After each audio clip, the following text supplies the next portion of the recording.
ಅಥವಾ ಒಂದು ಬೆಲೆ ಏರಿಕೆಯಿಂದಾಗಿ ಜನಸಾಮಾನ್ಯರ ಏನಪ್ಪ ಅಂದ್ರೆ ಸೋತು ಹೋಗಿದ್ದಲ್ಲ, ಅದಕ್ಕಾಗಿ ಅವರು ಏನಪ್ಪ ಅಂದ್ರೆ ಅದರ ಈ ಒಂದು ಬೆಲೆ ಏರಿಕೆಯನ್ನು ತಡಿಬೇಕು ಅನ್ನೋಂಥ ವಾದನ ಅವ್ರು ಮಾಡಿಸ್ತಾ ಇದ್ದಾರೆ.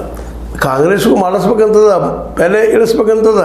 ಬಟ್ ಈ ಗ್ಯಾರಂಟಿ ಸಲುವಾಗಿ ಹಣ ಜೋಡಿಸುವಲ್ಲೇ ಮಾಡುವಲ್ಲೇ ಸಾಕಾಗಿ ಹೋಗಿದಾಗ ಅನಿಸ್ತದೆ ಬಿ ಜೆ ಪಿ ಕಾಂಗ್ರೆಸ್ಗೆ ಅದು ಹೇಳ್ಕೊಳ್ತಾ ಇಲ್ಲ. ಆದರೆ ಈ ಎಲ್ಲ ನೆಲೆಗಟ್ಟಿನಲ್ಲೇ ನಾವು ಯೋಚನೆ ಮಾಡಿದಾಗ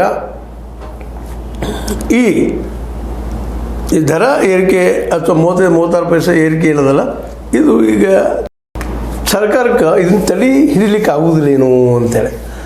ಆದರೆ ಈ ಎಲ್ಲ ಗ್ಯಾರಂಟಿಗಳಿಂದಾಗಿ ಇನ್ನುಳಿದ ಖರ್ಚುಗಳಿಂದಾಗಿ ಸರ್ಕಾರದ ದುಡ್ಡು ಕಡಿಮೆ ಆಗ್ತಾ ಇದೆಯೇನೋ ಅನ್ನೋ ಕಾರಣಕ್ಕಾಗಿ ಅವರು ಒಂದೇನೋ ಹಿಂದೆ ಬಿ ಜೆ ಪಿ ಸರ್ಕಾರದಲ್ಲೇ ಮಾಡಿದಂಥ ಒಂದು ರೆಸೊಲ್ಯೂಷನ್ ಆಗಿರ್ಬೋದು, ಅದನ್ನು ತಗೊಂಡು ಈಗ ಮಾಡ್ತಾ ಇದ್ದೀವಿ ಅಂತ ಹೇಳ್ತಾ ಇದ್ದಾರೆ ಇವರು. ಯಾಕಂದ್ರೆ ಇದು ಬಿ ಜೆ ಪಿ ಸರ್ಕಾರದ ಅವಧಿಯಲ್ಲಾದ ಬೆಳವಣಿಗೆ. ನಾವು ಮಾಡಿದ್ದಾರೆ ಇದು ಬಿ ಜೆ ಪಿಗರು ಮಾಡಿದಂಥದ್ದು. ಹೈಕೋರ್ಟ್ ತೀರ್ಪು ಆಧರಿಸಿ KERC ದರ ಹೆಚ್ಚಳದ ಆದೇಶ ಹೊರಡಿಸಿದೆ. ನಾವು ಹೆಚ್ಚು ಮಾಡಿರಿ ಅಂತ ಹೇಳಿಲ್ಲ, ಬಿ ಜೆ ಪಿ ಸರ್ಕಾರ ಇದ್ದಾಗ ನಾವು ಮಾಡಿದ್ದಿದ್ದನ್ನು. ಅದಕ್ಕೆ ನಾವು ಇದನ್ನು ಏನಪ್ಪ ಅಂತಂದ್ರೆ ನಮ್ಮ ಸರ್ಕಾರ ವಿದ್ಯುತ್ ದರ ಹೆಚ್ಚಿಲ್ಲ ಅಂತೇಳಿ KJ ಜಾರ್ಜ್ ಅವರು ಹೇಳ್ತಾ ಇದ್ದಾರೆ. ಅದು ವಿದ್ಯುತ್ ಮಿನಿಸ್ಟರ್ ಹೇಳ್ತಾ ಇದ್ದಾರೆ. ನಮ್ಮದಲ್ಲ, ನಿಮ್ಮದು ಕೊಡುಗೆ ಬಿ ಜೆ ಪಿಗರದು.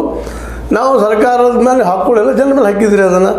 ಮತ್ತು ನಾವ್ಯಾಗಿ ಹಾಕ್ಕೊಳ್ಳೋ ನಮ್ಮ ಮೇಲೆ ಅಂತೇಳಿ ಪ್ರಶ್ನೆ ಮಾಡ್ತಾ ಇದ್ದಾರೆ ನಮ್ಮ KJ ಜಾರ್ಜ್ ಅವರು.